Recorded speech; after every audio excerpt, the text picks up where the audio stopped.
there's still so much to be done. Whether you're talking about today's practice, or you're talking about a jog through, or you're talking about even the preseason game that we got to play at the end, on what those position battles entail. And like, you just never know what's going to happen in every single day in our game. So I can't tell you a number, but there are some people that, are non-negotiables. Like, we're not talking about, Bijan Robinson, and Tyler Algier, and Kyle Pitts, and Michael Penix, and Drake London, Mooney, and our starting 5 offensive linemen. So if you do the math that way, you kind of talk about that. And then we talked about significant backups that we know have played for us in games that we've got a chance to see with our own eyes. Red, for example, is our special teams Pro Bowler.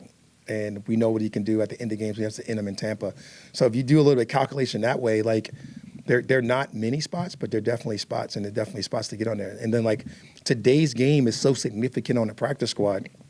Like I talked about, it's a complete roster. We flexed up. I can't even tell you how many right now, but a bunch of guys got flexed up. We're talking about Chris Blair, Natron Brooks, Josh Woods, and then ultimately those guys ended up on our roster towards the end of the season, whether it be full-time or not.